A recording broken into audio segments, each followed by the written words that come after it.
I think it tells a story of like days gone by, but it's still somewhat new. Back then, you didn't see female mechanics; it just wasn't a thing, right? But now, I mean, I've got friends that are females that are mechanics, and some of them know way more about cars than I do, and I absolutely love that aspect. I love people doing whatever they feel like doing, right? And I feel like there's a good story in that. I really want to tell stories is something that I've really realized that I really want to do because there's stories to be told.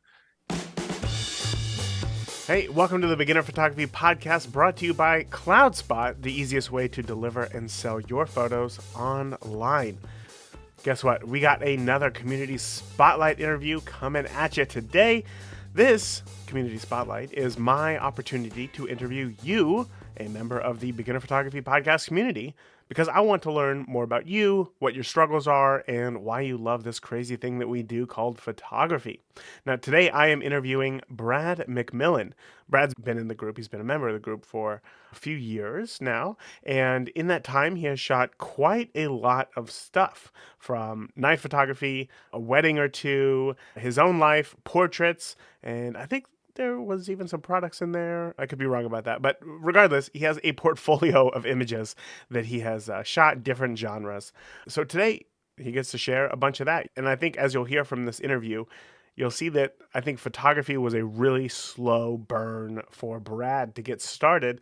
But now the wick has hit the dynamite and he is pushing forward on all cylinders. Wow, I had dynamite, I had cylinders, I had pushing ahead like steam. That's a lot of things right there. But I think that just maybe lends itself. Yeah, I did that on purpose. That lends itself to all the different types of photography that Brad has done with all of the terrible analogies that I gave there. So I'm going to avoid any future embarrassment, and we're just going to go ahead and get on into this Community Spotlight interview with Brad McMillan.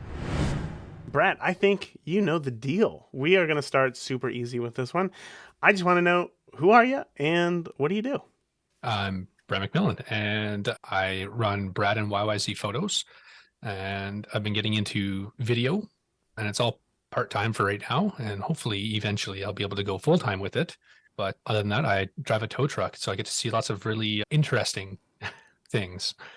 I would imagine driving a tow truck, that's always been a job that I feel, especially living in Canada, has got to be extremely difficult, but still better than being behind a cubicle desk and like just sitting, you know what I mean? Like behind it. Am I wrong there? Or is it one of those No, grass is always greener type I things? could not sit behind a cubicle desk. I've tried it, can't do it. I'm an outdoor person, always have been. Growing up, I was a wildland firefighter.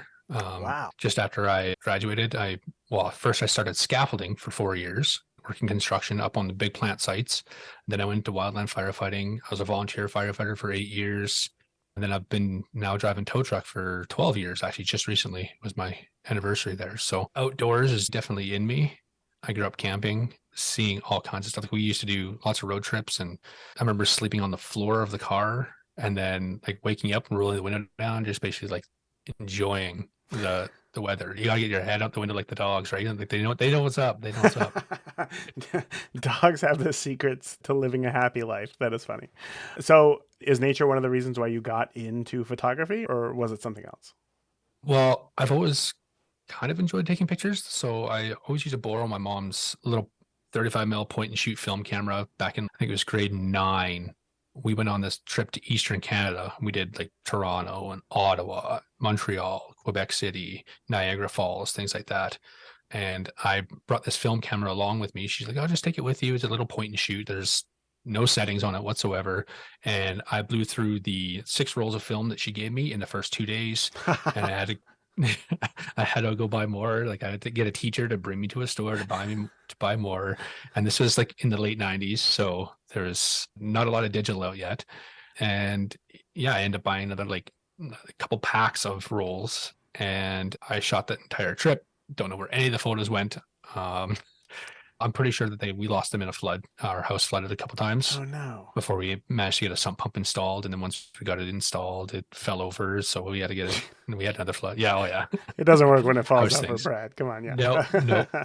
no. So you hadn't So even like seen any of those photos though. So what was it about the picture taking process that you loved so much that you had to blow through all those rolls and then eventually get more? memories. Memories. I really enjoyed capturing those memories. And I actually had a friend of mine capture one of the worst memories ever. Not worst as in it was a terrible memory, worst as in like it was a terrible idea type memory. Ah, Um, okay, yeah. back when they had these tunnels you can go underneath the falls, Hmm. and I tried jumping the handrail to go put my hand in the falls, Oh, come on. which it's a terrible idea. The rail is there for a reason, Brad. Why would you do Right. that? Right. I made it about 5 feet before I already got in trouble. And one of my friends has already like almost blew through an entire roll with like all my facial Oh my features and everything else gosh. like that. So, Yeah, this is the kid who it was before he, goes right. missing and drowns forever. My gosh. My Yeah. gosh. But like you I've always hadn't done stupid things like that. and a camera is always there with you. But like you hadn't even seen these photos yet, right? Like on this trip, you hadn't even seen these photos. Why No. continue to press the shutter button? Is it because you knew Uh, that you were going to have memories, or was it something? well, it was funny for me because when I took that photo, even without seeing the photo, in my mind did the same thing as the camera went click. And that moment was captured in my head. I can remember Casey we did this rollerblading tour of the F1 track in Montreal. And I remember him trying to go off this speed bump, trying to jump up. And I think he was trying to grind the rail a little bit, but he didn't really know how to grind it very well. And we weren't using the right rollerblades for that anyway. And he did that and broke his arm. And like I captured the moment in my mind. It's like, click, it's there. I remember it like it was yesterday. So I then, what does the remember, camera do for you? If these photos are in your head, what is it that the camera does for you? Is it the ability to share, or is it just oh, reinforcement in your definitely. head? I'm definitely, well, I'd like to call myself an introverted extrovert. Hmm. I love being around people. I love talking with people. I love sharing stories, sharing anything that I can with people. But at the same time, I also need my space. When I want my space, I literally want nobody around me. Yeah, yeah. So, but when I am around those people, I like to be able to share those stories, and having a visual part of it helps me connect that story with them a little bit better, a little bit easier. Mm. So then, when did that progress past the point and shoot camera? When did it advance for you? Well, it wasn't until quite a few years later. So that would have been, when I got to do math, like mid 90s, maybe late 90s, so like 97, 98 type thing. Hmm. And then my mom had another camera, one of those power shots, the Canon power shot where you can zoom it in forever. And I remember I took photos at my cousin's wedding, and they ended up losing a lot of their photos. So I ended up giving them a bunch of those photos, which definitely were not very good. Oh wow! So like they But had they were, a hired photographer, and you were also taking photos just on this power shot, and they lost those other photos. yeah. Well, my mom knows that I enjoyed taking photos. Hmm. She's like, well, here, use the camera. If you want to take some photos, go right ahead. I'm like, all right, cool. And yeah, I have no idea where those photos went that they had, but I remember my aunt asking me, hey, did you happen to get any good photos of that? Can you share them with us? I'm like, yeah, not a problem. So I went and sent them. And I mean, they, especially for like back then, they were, I guess half decent for my abilities. But like now when I look at them, like, oh, like they're good memories. Yeah. And they made those good memories, and it allows them to tell that story with other people as well. They can be like, oh yeah, like this is the stuff my cousin got for us. But that was like the early 2000s. And it wasn't until my ex in-laws gave me this old Canon XSI, which I think is like the equivalent of a 450D or something like that. Yeah. They gave me that with a 55 250 lens and a 51.8 and an 18 to 55. They gave it to me for Christmas one year because they had seen that I liked taking pictures. And I was like, oh, this is great. And I never touched it. What? Why? Yeah. It was like 2011. I didn't touch it. I honestly, I don't even know why I didn't touch it. We had just had my son at the time, and Even you more of a you why. you'd think that I would want, but I just focused on him so much. And I just started this new job towing, and we were putting in like crazy hours. My scheduled shift was from 7 a.m. to 6 p.m. And I was typically working from 6 a.m. till about 9 p.m. Wow, full days. Oh yeah. So like when I got home, my wife at the time, there were plenty of days where she was just exhausted. She was to stay home, but she was just exhausted. So I'd get home at like 9 o'clock and I had to put the kids in bed. I'd get them ready, like to give them a bath and that. And then I make my meal because there wasn't anything made at that point in time because she was pretty tired as well. Mhm. And so I'd make myself some food and then I'd shower and be like, okay, well, it's like 11:30 at night. I had to be up at 5 o'clock in the morning. Yeah. Wow. And There's just no yeah, time for photography. no, no. And on weekends, of course, she always had everything planned and scheduled for us. Hmm. Oh, today we're doing Costco. Today we're doing this. And it's like, well, okay, well, we didn't get out very much. And so I just never picked it up until 2015. But I always had my phone on me. So at work, I always had like these really interesting calls, like really cool cars, really interesting accidents where like it's really rare to see like a semi truck flipped over on its roof, Oh, sure. Oh, wow. Yeah, right? that is strange. Yeah. Yeah. Yeah. So you don't usually see that. You see them flopped over sleeping on their sides, Yeah. but when they're rolled over on their back like a dog going, ah. They're not top Ye- heavy. That doesn't make any sense. That's amazing. So Yeah. you took photos of these things. So that's the stuff that I was taking photos of, and people were liking what I was doing, but I was like, they're filtered to crap. You And mean like it was all, Instagram filters? oh yeah, like hard on the Instagram filters, but I didn't really like the filters. It was just like, well, this makes the photo better.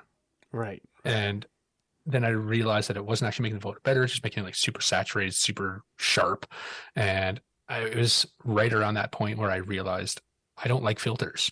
So I started editing them myself, like in the Instagram. You remember how you can go to the edit and you Yeah. can change that? So I would apply like a really basic filter, something that would not change the photo too much, but add some like color grading or something. Hmm. And then I would adjust from there. And I realized I like that so much better. Hmm. So I started doing that, and people were like, "Oh, yeah, we really like your photos." And it's people from work, and that was actually led to 2015 when my friend from work invited me down to Vegas for her wedding, and she's like, "Can you photograph our wedding?" I was like, "I can try." She goes, "Well, we want you to photograph it because we want you there anyway. You're a good friend of ours. I'm friends with her husband as well." And she's like, "We just want you there anyway, but we know that you can take some decent photos, so we want you to document that for us at the same time." I was like, "Okay, yeah, that sounds great." So I paid for my way down there. They paid for like everything down there. It was probably the best wedding I've been to. It is so small and intimate. There was just like a bunch of their friends there, their parents, and us, and that's it. It was great. We spent, I think it was 5 days down there, Hmm. and it was really weird because going to Vegas, you usually find a way to get down to the strip and everything like that. But it wasn't until actually the night of the wedding, after everything was kind of settled down, that everyone went to the strip, Hmm. which was really weird. And I ended up getting lost and all that fun stuff. It's But one road, but okay. well, I got lost from my friends. I ended Oh, up, okay, that's different. Yeah. I somehow ended up 3 casinos down from all my friends and had no idea where they were. And I didn't have my phone with me. Yeah, so that was interesting. So I had to trace my steps back, and I eventually found them. But That's good. So was the idea that you were going to be using your phone camera to be taking photos? Since I'm assuming that she had only seen your photos taken from your phone on Instagram. she had seen that, but we hadn't discussed how I was going to take the photos. So I ended up I bring my camera down there, and I got some really good photos. Hmm. Even now, I look back and I'm like, oh yeah, this photos. There's a lot of things that are good with this, but there's a lot that's really bad with this now when I look at them. Right, selective color, terrible idea. Uh, There was a phase. um, Everybody goes through a phase. Yeah, no worries, yeah, no worries. yeah, and then the masking, I did some masking, and then did the background blur to like the whole photo, and it doesn't look real at all. Yeah. But like they're like unfocused, and it's like, oh yeah, they look great. I remember I have this one photo of actually I did it. I think I did it to all of them. So I did the people who were all walking together down the aisle, plus the groom and the bride separately and together, and I went through and I masked all of them out on each one Oh my and gosh. blurred everything else. I can't even imagine how much time that must have took because I'm sure there wasn't. This was 2015. There was no like auto masking settings. This was like all by hand. You were brushing. Well, it was funny. So I sent them the photos, and then a few years later, I think it's 2018, I was flying to the Philippines for my brother's wedding. And on the plane, I'm like, I have nothing to do for 15 hours. So I literally pulled my laptop out and I edited for 15 hours. I didn't sleep on the plane or anything like that. I edited, and then I also took a time lapse, which didn't turn out, but I took a time lapse of the sunset or sunrise, sorry, which was like a 3 hour sunrise because we're kind of flying at the same time. Wow. So it's Yeah. like kind of chasing us and slowly catching up rather than having the 20 minutes where you usually have. Yeah. It was like a 3 hour sunrise. It was absolutely phenomenal. But with a time But lapse, it just looked like a regular sunrise. well, it was on a plane Uh huh. and there's turbulence and things like that. And I was still kind of figuring the camera settings out, like how to get things done and stuff like that. So I re-edited all of those photos, and that's what I did then in 2018. Oh my And god. That just seems I'm so friends with them. So I was like, hey, I'm like, I re-edited those photos. What do you guys think? And they loved them. And it's great that they loved them. And I think it was just the memories that were captured with that. yeah. And one of those things that I actually took from you was I would rather capture the memory than not capture it at all. Hmm. So for the last 2 years, I haven't been afraid of high ISO Yes. I at love to all. hear that. Yeah.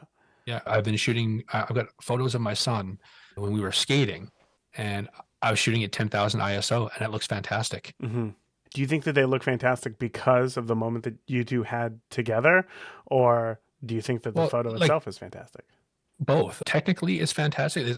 Technically, like it doesn't even actually look like there's a whole lot of grain in them, Hmm. unless you like pixel peep, which us as photographers pixel peep, but most of our clients, unless they know anything about photography, they're not pixel peeping. They're looking Right. at the photo and going, "Oh, I love that." Hmm. So I have this photo of him. We were skating at Olympic Plaza, which is downtown Calgary, and he went and sat down to have some of his hot chocolate that I had bought him. And he's sitting there drinking this hot chocolate, and I have the Calgary Tower lit up behind him. So they have all these lights on the Calgary Tower. And he's sitting there just kind of sipping it. He's got his little hockey helmet on, and he's wearing his plaid because he loves plaid like his dad. And and Canadian he's thing. sitting 100%.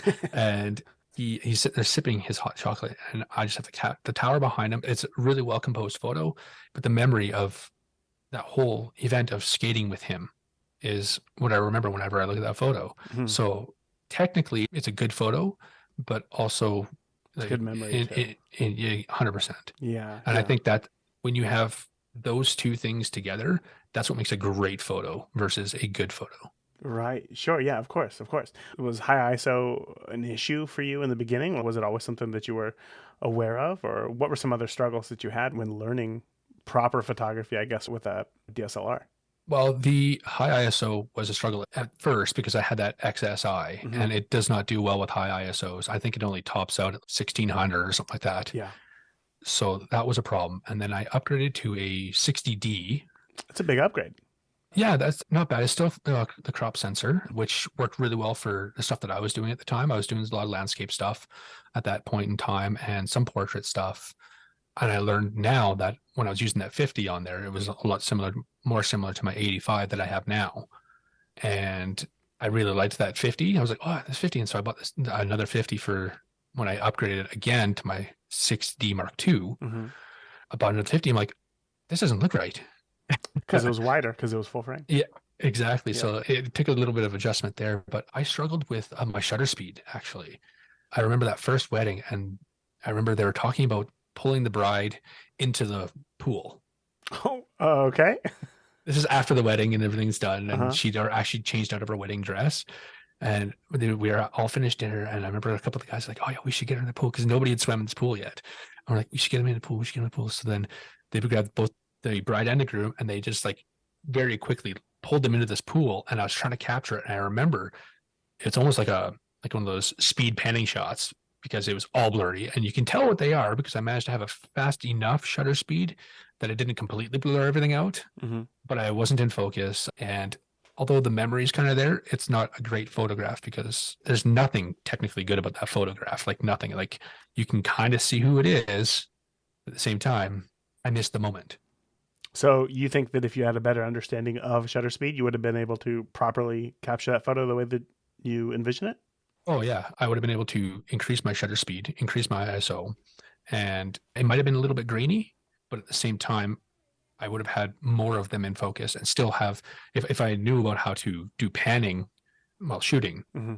I could have had like when you see like in sports, when you see them running and Yeah, of they're in course. focus, but everything behind them is kind of blurred out. Such a It's great shot. Yeah. right. I could have come closer to that. Hmm. But again, this is 2015. It was like before I even got at all into photography. Once I bought my 60D, I got really, really into photography. Hmm. And I Were started, you working less? well, yes, a little bit. That would have been actually right around 2018. And well, I think it was 2017 that I got that 60D.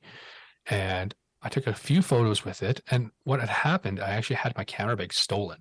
Oh, no. And I was in this off-camera flash photography course that actually my friend David was putting on, and I had my camera bag stolen. So all I had was just the camera and the lens that I had in my hand, and that was it. We were downtown Calgary, and I wasn't keeping a very good eye on my bag. So that was, I mean, it's my fault for just leaving it there. Yeah. So, This is so for I was like, the XSI that got stolen, and then is that why you upgraded to the 60D, or is it the 60D that no, got stolen and then you upgraded to the 6D Mark II? yeah, it was the XSI that got stolen, and I had the 60D on me. Ah, I see. And yeah, and so I was like, oh, well, I kind of want to have a second body. So I ended up buying, it took me a little while, but I ended up buying the 60 Mark II. Hmm. And I still have the 60D just behind me here. And then I have my 60 Mark II, which I'm filming on. And then I recently upgraded to an R5. Hmm. Oh my gosh. The only reason why I upgraded to an R5 is the video capabilities. That was it. That's the only reason. I see. So the 60 Mark II, right? Making this decision to go from crop sensor to full frame, it sounded like there were still some questions that you had since you used the same 50 millimeter lens on from the 60D to the 60 Mark II, and were kind of confused about that. So were you aware of the difference between crop sensor and full frame when you had upgraded?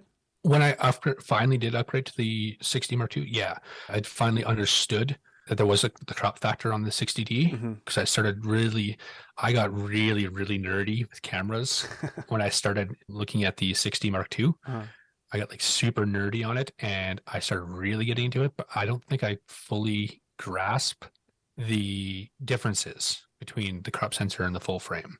until you actually see it. Yeah, until I actually got my hands on it and tried it out. Well, at that point I had bought it, but I mean, I was going back and forth between the 60 Mark II and the 5D Mark IV, Hmm. saving up for either or. I know, and then I ended up using a buddy of mine's 5D Mark IV. I did not like it at all. Why? And I don't think I understood how the autofocus and stuff worked on the 5D4 versus the 60 Mark II. Hmm. And so I really didn't like how the autofocus worked on that one. Again, I used it for one day, so I never had a chance to really work it. Sure. So I didn't really like it. So I was like, okay, well, I'm going to go with the 60 Mark II. And I mean, it was a little bit easier on the pocketbook too. So that was nice. That does make it easier, doesn't it? Yeah.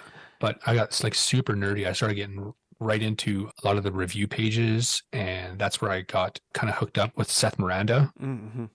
And he would like correct like everything that I did. And I was like, well, I think this guy knows a lot. And then that's where I found the podcast. And I was like, this is great. And like, I'm getting so much info now. And during 2018, there was a slowdown of like almost like a recession. Hmm. And so I had a lot of time on my hands. So I started really diving into that stuff. Work wasn't 16, 18-hour days anymore. Now I was working 8 to 11 hours. Manageable. Yeah.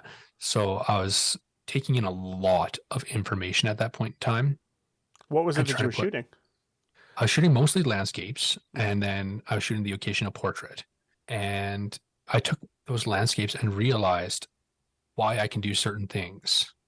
Things like why I can have a slow shutter speed. Well, because it's on a tripod and nothing is moving, right? You might get some movement in the clouds or the water, but other than that, like nothing's really moving. So it's like, well, I can have a slower shutter speed. Well, why would I want a slower shutter speed? And then I started experimenting with why I want a slow shutter speed versus why I don't want a slow shutter speed. And then I found out, well, the aperture changes things. And I didn't really struggle with the aperture. That one came really simple to me. But the hardest part, even just trying to explain it now that I mentor a couple other photographers and stuff now, the hardest part is explaining that, yes, the aperture, as you close down your aperture, it makes everything in focus, but you also lose light. Explaining that there's a give and take to each side of that triangle. Yeah. It's probably the hardest thing to explain because people, you're like, well, how do I get this? I'm like, well, you can do this, but Then you also have to do this. Yeah. Or but you have to this. compensate somehow, and it doesn't matter how you compensate. There's going to be a loss of something, Hmm. Hmm. and you have to decide which concessions you want to make, which Right. compensations you want to make. I 100% agree. And yeah, I've found the exact same thing is that once you understand the exposure triangle, it makes sense because you understand what ISO does, what aperture does, what shutter speed does. But when you're new to photography and you're not exactly sure what all those terms mean, trying to learn a teaching tool, which is the exposure triangle, how it works and how all of the three pieces work along with it is very difficult. And that's why having some sort of visual reference or the ability to be able to do it yourself through practice lessons or just spending the time to figure these things out on your own is extremely helpful. So you had a little bit extra time and you started figuring these things out yourself. Now, I had went back into the archives of the group just to see kind of like what photos you had been posting, obviously for this conversation.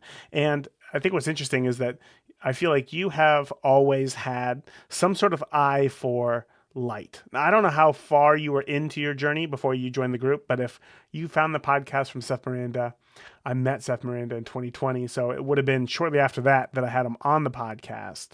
So before that, what was your relationship with light? Like, what was your education with light? Did that start from the beginning? Do you think that this is inside of you, or was this something that you had to learn on your own as Oh, well? I had to work at it really hard, and I still do. Like I still work at it really, really hard. Mm-hmm. I recently just had a photographer that I've been mentoring a little bit and had him over here. He's a landscape photographer, but we took light and I showed him how to use some off-camera stuff and showed him how light changes as you move it around and how he can relate that to landscape stuff. But it took me a long time to learn that stuff. And again, I'm still really learning that stuff. Mm-hmm. That was one of the things that I learned from Seth is how light changes and how light works. And there's a really big relationship between light and shadow. Yes. And you have to understand that relationship between light and shadow and how you can make that work for you for what you're trying to capture. But that implies that you have to know what you're trying to capture. And then you use light as Yes. a tool to be able to do so. And that is, I think, where a lot of people get hung up. And that's, I guess, what I'm trying to figure out here, because looking at your images, you have, at least from what I've seen, some sort of inherent understanding of either light's direction or just having images with pleasing light. I know that you said that you're working on it, but I guess I'm trying to figure out, do you feel like you've always seen light in a way, or was there something that you learned that helped you to better see and use light just with your eyes? I think like when I go to take a photo, I do, especially now, but even fairly early on, I've been told I had an eye for photography. I've been told that most of my adult life. And then I look back and I go, okay, well, I don't know if I really had an eye, but I had intention. Yes. Yes. I would see something that pleased me or something that I wanted to capture. So like now with my portraits and stuff like that, I have when I go into the portrait and I could be shooting and then be like, oh, do you know what? I have this idea and I have a look that I want in my head, but I have to figure out how to capture that. And I go through and I mean, I don't nail it first try, like ever. Right. Right. But I either have to move the light or move myself to get that light the way I want it. Mm-hmm. A lot of people say you need a clean background for certain things. I'm like, I've invested in these good lenses to be able to take that background out of the equation if I need to. I By can just clean it up with blurring it out. with the bokeh Mm-hmm. and work on it like that. So I never really focused as much on the background, although now I look at my background and see if I can get, I've been working really hard on color theory recently. And it's tough. It's so Yeah. tough. Yeah. So now I've been starting to look at, okay, well, I've got a good composition on this and I've got good light, and now I want to work with colors. So now I'm working with progressing that color theory a little bit. But to get that light, I always had something in my head to be able to reference Mm-hmm. for how I wanted it to be lit. So if I wanted something to be dramatic, I always had that instinct about, oh, I want this to be dramatic. And I love dramatic lighting. That's my love is dramatic lighting. And I want to see how that works. And it's like, I take the shot. No, that didn't work. That's not where I want it. And then I move and I go, take the shot. No, that's not quite how I want it. And then I go up and, oh, that's a little bit different. I'm like, okay, now I'm getting there. I'm there. And I slowly work through the shots. Like I've got thousands and thousands and thousands of photos, and I show a handful of them. Mm-hmm. Because you're shooting through, you're practicing. Exactly. And I've never been afraid to admit that I did something wrong. Mm-hmm. Even when I have clients and stuff like that, I'll be like, I take a shot. It's like, oh, do you know what? That didn't quite work out the way I wanted it to. Let me move some stuff around, and I'll move a light and I'll do this. And I've never had a problem with admitting that, I didn't do that right. Let me fix this. And troubleshooting has always been something that I've always been very good at. with my job, that's like most of my job anyway, is troubleshooting. People are getting into trouble and I got to fix it, right? Yeah. So I've kind of taken that into photography as well. And I've dove really hard into the troubleshooting aspects of photography to be able to fix the problems that I didn't even have yet. Oh, wow. This is just a side question for anybody who's wondering, who is maybe nervous about working with clients. When you say something to the effect of like, oh, you know what? It didn't work. Let's try something else here. Has a client ever said, wow, you're super unprofessional. I want my money back. We're not doing this anymore? Not one, never. Not one. Um, That's right. no, Not one. not one. They always go, oh, okay. Because like for headshots, I usually tether Hmm. because it's usually in a studio or an office or something like that. So I usually tether. And I remember I was taking these one shots and this one, actually the one client, she goes, oh, I don't really like the lighting on that. I don't really like how I look. And that's what she said. I don't like how I look on that. I said, okay, well, what don't you like? She goes, oh, you can see my wrinkles and stuff here. I'm like, okay, perfect. Well, let me fix that. She goes, oh, so just like do it in picture. I'm like, no, just give me a few minutes. We move these around and we're going to fix that to make it a little more flattering. And we moved it and she was happy with the photos and haven't heard anything bad about it. So I made the mistake of not having that flattering light on her Hmm. because I kept the same lighting that I had for the guy before her. Uh-huh, uh-huh. And So I what didn't was move it that. that And you that was my changed? mistake. Right. Yeah. No, I understand that. What was it that you changed to help alleviate some of the perceived wrinkles on her face? Well, I made it more of a flat lighting, not quite flat, but I made it more flat. I adjusted my light to be more over top and in front, and I had a like a balance card underneath. I have this portrait illuminator. It's like a big half semicircle type thing that goes Hmm. underneath their face, and it bounces light back up to get rid of the shadows underneath and stuff like that. And I adjusted her position a little bit more, so I had her bring her chin out a little bit more to get rid of the double chin that nobody wants. Right. And because the lighting I had before that was more of a not quite Rembrandt, but pretty close to a Rembrandt type lighting, which is more of a dramatic lighting, Hmm. which is more my style for sure, but not what she wanted for her headshot, which I don't blame her at all. If you want a headshot, you want something that's flattering for yourself. Yeah. Yeah. Now, you mentioned dramatic lighting there. You mentioned it earlier as well that you like more of a dramatic lighting. I feel like when I hear dramatic lighting, I can see something in my head. But like for those Mhm. who are listening right now and maybe they're not very sure kind of about the terminology of lighting and how it all works, how would you describe dramatic lighting and how would you go about setting it up for something like a headshot? Well, whenever I think of dramatic lighting, like really dramatic lighting, I always go back to the movie Face Off.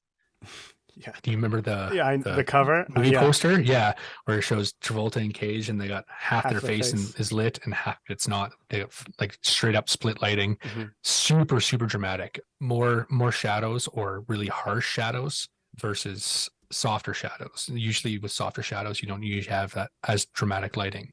Like I know people can't see it, but right now I've got very side.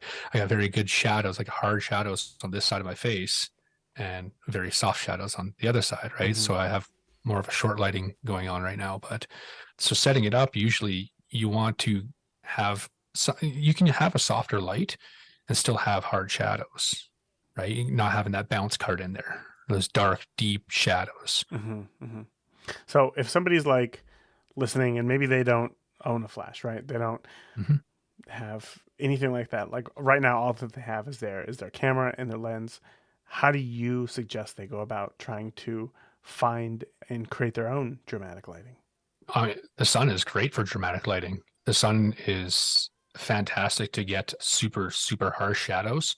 The way I was taught, and it works really well, is hold your hand up and walk around. You keep your hand in the same position, but you walk around and you can see the shadows falling on your fingers Yeah, and how they look. And when you get to that point where you like how the shadows are falling, then you can move your subject in there and you can get those shadows. I see. I And like it. Yeah. We were taught in film school there was a trick where you make like a fist. And I guess the mhm. idea is that the knuckles here would represent something like the nose and you just kind of walk around and you look for good light. So that's a tested and proven way to try to find the quality of light. So I Mhm. appreciate sharing that. I want to talk a little bit about because I looked at your posts in the group, and one of the earliest ones that you had posted was from you had went to some sort of, I believe it's a cosplay event, right? And you were like Mm. outside and photographing some of the attendees. First of all, was approaching these strangers a difficult challenge for you? And second of all, what were you trying to get out of these images? Well, I had a friend of mine come up to me. He's like, "Hey, is Expo Calgary coming up?" Or I think that's what it's called. Do you want to go and shoot some portraits? And I was like, "Sure, let's go shoot some portraits." We got Were there, they and I had participating or were they also a photographer? he was a photographer as well. Okay. We did not buy any tickets to get in or any of that, which is why they're all done outside. Yeah. At this point, I had a bit of an understanding about lighting and about off-camera flash and how, because I like to have those dramatic type scenes, and especially with cosplay, that's generally something you would kind of like, depending on what you want set up. So I was like, oh, I can darken the background, no problem. Just got to set my settings to darken the background, and then I have my light. And so this whole thing I'm going through, and I had, now they want you to stay mobile if you're doing photos there. So you can't set up a light stand. You can't set up, I mean, the tripod, they're typically okay with because your camera on, you can just pick up the tripod and away you go. Mm-hmm. So I couldn't bring a light stand with me. So I grabbed a monopod and I put this, I think it was an 8200 on this monopod with an umbrella. So it looked kind of weird walking around in one hand with this flash With an sticking out umbrella, with this yeah. umbrella. I looked kind of weird, but so I'm sitting there and I would adjust my lighting as I needed to because I can just sit there and hold it. I can move my arm around or whatever. Problem with it is the fact that you can either hold the monopod and take the picture, or because I didn't bring my tripod, you can not get the picture or just use two hands on your camera. Mm-hmm. Well, about an hour into our photos, I'm sitting here going like this with one hand with my 60 Mark II and a 85 1.4 trying to shoot these photos, and my shoulders just start killing me. You, yeah. Yeah. But walking up to the people, it's actually kind of daunting because I'd never done anything like that before. I don't do street photography. I've tried. I don't find that I'm very good at it yet, but I do try to get up there once in a while and do it. Mm-hmm. And I try and get outside my comfort zone and go up to like these random people. Like there's one gentleman in a coffee shop. It was the moderators of that amateur group that I talked about earlier. We were all having coffee, and I saw this one gentleman. I'm going to call him a character because he had just like these curls sticking up from underneath this little like newsboy type hat, but he was like middle-aged gentleman, and he had like this newsboy hat on, these little curls sticking out, and these like red, like bright red glasses. And oh, yeah, like I said, he was a character. He's a super nice guy. I really enjoy talking with him. I still talk to him on Instagram once in a while. And I was like, hey, can I just take your photo? He's like, yeah, sure, not a problem. And it's funny because almost every single person that I've asked if I could take their photo, most of them say, yeah, sure, not a problem. Mm-hmm. And I've never had a problem with that. I mean, probably because when I'm out there, I give up more of a professional vibe type thing. Like the fact that I'm not like just some weirdo. Hey, can I take your photo? I go out to them and I say, hey, I'm a photographer. Can I capture your photo? And here's my contact. And I have a digital card that I have on my phone. Mm-hmm. And you scan the QR code and it brings up all my contact info for how they can get a hold of me if they want the photo, which is the same thing I did at the expo. Uh-huh. We were sitting there. I mean, I've got this big light and this light with this big umbrella, I should say, yeah. and this professional looking camera. And I wasn't like trying to chase people down or anything like that. We were kind of waiting near the doors and just kind of catching people as they're coming in or out. And we're like, hey, you have a really cool costume. Do you mind if we take a photo? They're like, no, not a problem. And they're like, hey, can you send that to me? Yeah, as soon as we get it edited, I'll send it to you. And I give them my phone and show them my info. And it's actually really eye-opening that how welcoming those types of people were. So anytime I do go for a little photo walk or something like that, I see somebody interesting, I'm nervous to go up and ask them. Yeah. But at the same time, I go, do you know what? This has worked before. Uh-huh. Why can't it work now? And I've had a couple of people say, no, I don't really want you to take my photo. I go, okay, not a problem. Thanks for listening to me. And I go on about my day, but none of them have ever been angry or harsh to me at all. Yeah. They've always been fairly pleasing and welcoming, or if they didn't want it, they've always been very polite about it. It's like, no, I'm okay. I don't really want my photo. I was like, not a problem. You just don't go after them for me. Like, oh no, I swear I can get a good photo. Like, there's no point in saying that because they obviously don't want it done. You just don't need to chase them down and try and get that done even more. Yeah. I tried thinking about that. Like, why is it so scary to approach somebody, right, to take their photo? And I have found the same thing as you, that every time I've asked somebody to take their photo, they've either been very nice and said yeah, which they say more often than no. But when they do say no, it's just like that. It's no thanks, not interested. and that's it. Yeah. And then you just kind of keep going on your way. But we have this idea that people are going to get angry and upset and start yelling. And I've never seen that happen, except for when somebody like tries to take a photo without any sort of permission. And it Hmm. seems odd. What is going on? What are you doing? Are you singling me out or whatever? Not that I've seen that in person, I guess, but I've had one instance where somebody got angry at me taking a photo, and there was a homeless gentleman that was being treated by EMS. mm, And I actually, the way I was framing it, of course, you can't tell how I'm framing the photo, right, from me just taking a photo. But the way I was framing it, I was actually taking the light pole and using the light pole to frame him out because I was really interested in the EMS side of it and capturing the EMS. And I guess it must have been a friend of his or someone that knew him had come up and he's like, "Oh, it's really rude of you to be taking photos of my friend, blah, blah, blah." And I said, "I'm actually not trying to be rude or anything like that," because I was using a long lens. I wasn't close or anything like that. right. And I just pulled it up and showed him, like, see, I'm actually trying to frame him out of it. So that way it just shows them doing their jobs and I'm not your friend. So your friend doesn't have to be upset about getting his photo taken. And he calmed right down and it was all good because he realized that I wasn't trying to take advantage of that situation and show off something that was kind of bad, which when you think about history and photography and things like that, it's not always about the good stuff either. But we try so hard to capture all that good stuff. Sometimes we have to get that picture of our kid crying, Yeah. not just to show at their wedding, but but to just show that humanity isn't always good, but there are bad parts of our lives, and there always will be bad parts of our lives because nobody has a perfect life. Right. Just me. No, I'm just kidding. Yeah, not the case at all. Yeah, no, I feel the same way when it comes to capturing those harder moments, which is why probably shooting weddings is one of the worst things you should do. Everybody's just so happy all the time. I did have I one don't know. bride. I've seen some pretty interesting weddings. Oh no, yeah, no, for sure. There are definitely interesting weddings, but I think typically the if you're willing to invest a certain amount in having somebody take photos, I feel like you're going to try your best to have a great day. You know what I mean? Like Yep.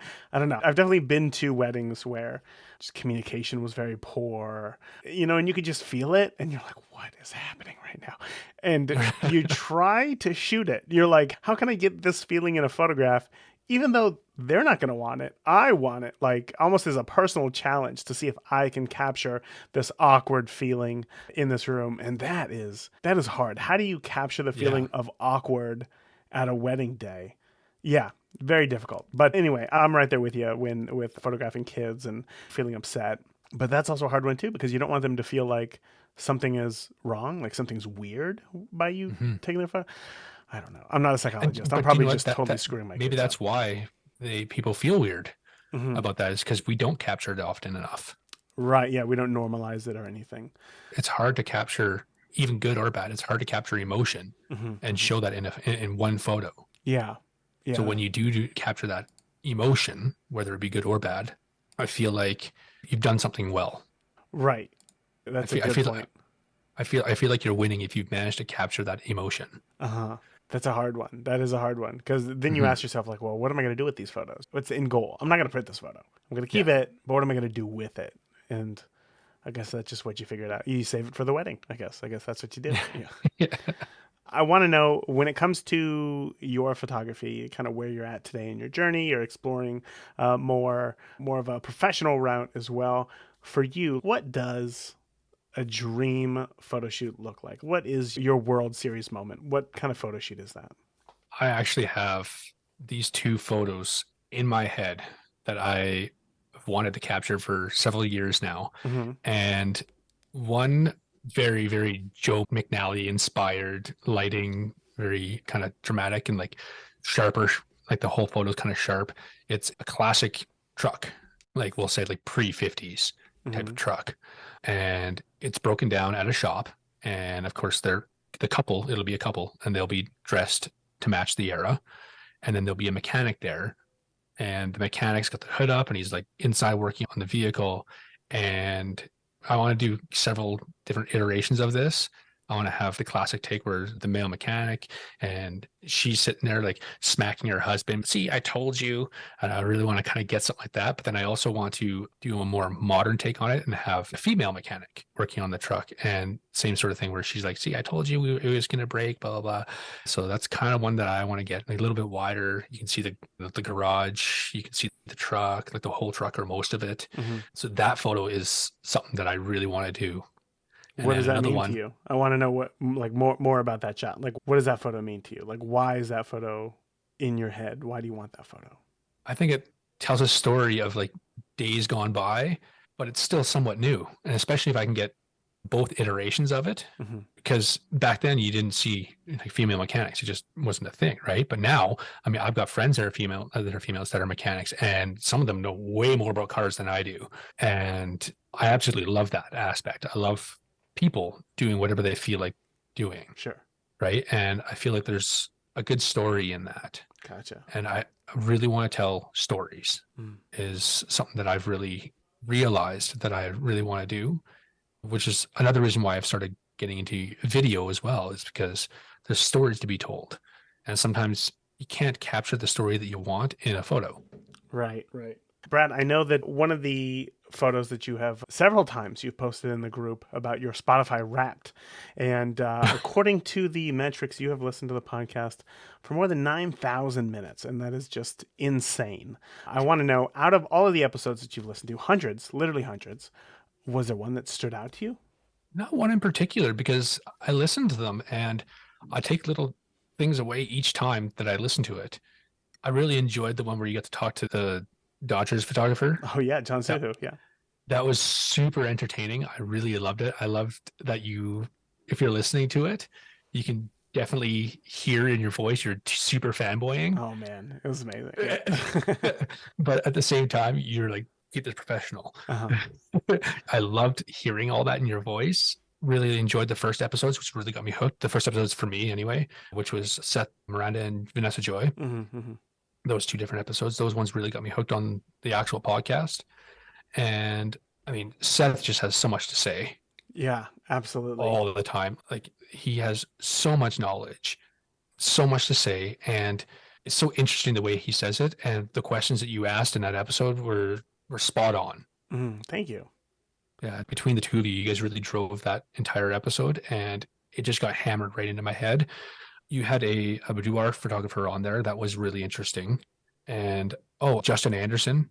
Yeah, yeah. Thanks for that, by the way. Yeah. Yeah. Justin is a good friend of mine. Him and I have gone storm chasing and shot some Milky Way and stuff together.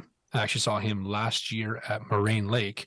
We both shot the Milky Way there last year. Wow. I And guess there's a very small amount of time where that all lines up, right? yeah, and it's even harder now because they just this year, last week, announced that the parking lot will no longer be open. You have to take a shuttle up there. Really? Oh my gosh. Yeah, which is really frustrating for night photographers because from what I've understood, I mean, I could be wrong here, but they're probably not going to have shuttles running overnight What's the reasoning behind that? because it's so active. There's just so many people trying to get up there. So like, well, now you just got to book a shuttle. And it's like, okay, well, are you going to have the shuttles running 24 hours? Because every photo that I've taken at Moraine Lake, other than for work, because I've actually delivered cars up there or picked up cars from there before. Other than those, like I do night stuff. Yeah. I do night photography up there. Yeah. So like I actually have a video of showing a time lapse of the Milky Way going across Moraine Lake. Wow. And then we stayed. My girlfriend at the time, she really wanted to get a photo of Moraine at sunrise. So we stayed right through until sunrise. And the real quick story, it was perfect. We were expecting, as we're driving out there, we're seeing lightning flashing and everything else like that. And we're like, oh, we're going to get clouded over. It can get rained out, blah, blah. None of the clouds came through in our scene. None. Score? Yeah. So Milky Way comes right across the mountains on the south side there. And then as it's coming up into morning, I'm like, it'd be really nice. Just a few clouds, just to give a little bit dramatic skies to this. And like right before our sunrise, like 20 minutes before the sun started coming up, we started getting these gravity waves that built up, which is like the clouds that look like a straight, that's like straight down. We got these gravity waves built up. So there's 4 or 5 like long clouds in the photo, of course, going the same way that we're looking, which is perfect. Wow. and we get like that little hit of light off those clouds hitting the mountains as well. And it was literally the perfect day to go. My gosh. And in the future, might not happen because who knows if there's going to be shuttles up there. What a shame. Well, so my friend Dylan and I, we've already started discussing. We're like, well, I guess we're just gonna have to figure out a way around this. We're like, well, let's do like a 2 or 3 day hike. Oh, yeah. So we're gonna come around the backside of Moraine down towards like Ministima and stuff like that, and then we'll basically come out at Moraine in the morning, and then jump on the shuttle coming down. I see. Oh, okay. So there's still workarounds, but it's not as easy. That is a shame because I always feel like when it comes to nature, the easier that you can make it for people to come and enjoy it, the Mhm. better. But I guess that is as popular as it gets as a location, right? So I have a question about, again, the episodes that you've listened to of the podcast, because one thing that I struggle with when asking questions is that like a lot of guests have a lot of knowledge, but they also have a lot of stories. So, as far as coming up with a balance between asking very directly, how do you achieve X in a photo versus tell me about your journey through photography and maybe something unravels that way, where do you kind of lie on that scale of how you like an interview to go? I love hearing stories. I'm a storyteller myself. I love hearing stories. I find that the settings don't generally matter with a photo, right? As long as you can get that balance that you want, Mm-hmm. because every photo is going to be different. And I think it was actually on your podcast recently. It might have been on Sociality, but someone mentioned that I don't understand why people ask what your settings were for a photo, Right, right. because it doesn't matter. As long as you can achieve that exposure balance to what you want, you can sit there and, I mean, perfect example. When my ex-girlfriend and I went out to Emerald Lake, we went and got these shots of, they have this little, I can't remember what it's called. It's like a little cafe. Mm-hmm. It's like a wooden like a log house type thing. And we both shot that photo. It's both exposed very similarly, completely different settings, right? So it all depends on what you want to get out of that photo. Do you want this in focus? Do you want it all in focus? Do you want to show that panning speed of the camera movement? Do you want everything frozen, right? Do you care about grain in your photo? Do you not care about it? So I don't find that the settings really matter once you've learned how to achieve the exposure that you want. You're right, right. And that's so hard. Every moment has a different exposure than the next just because light is changing. And Hmm. I could look at your photos and read your settings and go out and put in the same settings in my camera and not achieve anything similar to what you got. I think that's hard Yeah, also for new and photographers to figure out. yeah, and that was really hard for me to wrap my head around because I saw photography, like other people saying, "Oh, what was your settings on this? What were your settings on this?" And I would try and do it and be like, "Well, that didn't work. Why Yeah. didn't that work?" Hmm. Even in a studio, it's the same thing. Unless you have the exact same modifier, unless you have it the exact same distance from your subject, Yeah. and your camera's the same distance from your subject, and you have the same daylight balanced studio that they have, versus me, I've got tan walls all around me. So the light's going to bounce differently around my room than that one. And if it's a big wide open room versus my small little studio area to my right over here, it's got 9 foot ceilings and it's like a 10 by 12 area versus someone like Ab Cisse, who has a giant warehouse to work in, Right. Right. Yeah. right? Like that light's going to bounce completely differently. It's not going to work the same. I've got 7 foot umbrellas. I'm not going to be able to set that up in my Yeah. little studio area, right? Well, not that I would, not that I'd want to, but Yeah. Exactly. Yeah. I think so. For your recommendation, figuring out how exposure works, the best way is just to do it. Right. to do it, use a histogram. Histogram's super important, exposing that and learning not just how the histogram works, but learning how to read that histogram properly Hmm. to get the photo that you want. So sometimes you don't want most of that graph in the center or a little bit to the right or whatever. Sometimes you do want it mostly to the left, right? To get those dark shadows. I mean, I'm a dramatic guy, right? It's So, dramatic lighting. Yeah. right? There's the music. So, I knew it was right? coming. Cue the music. So I like the dramatic stuff. So I see a lot of darks in my photos, a lot of those shadows. So I like to see mine exposed a little bit to the left versus a little bit to the right. Yeah. It is tough to figure out, but with time, it gets easier and easier. And when it gets easier, that's when you can really play because you better understand your tool. Brad, this was an awesome conversation, man. I know that we can find you in the group. You're there. You're sharing photos. You're sharing stories. You're commenting on people's posts and whatnot. But if listeners want to learn more about you and find you outside of the group, where should we do that? I have a website, bradandyycphotos.com. And I also have my Instagram, which is Brad_in_YYC. And that's just YYC is the Calgary airport code, actually. Really? Oh my gosh. Yeah. My son would have known that right away. I promise you. Yeah, that's the reason why I went with YYC rather than Calgary, because lots of things have Calgary in it. And I was like, I want to be a little different.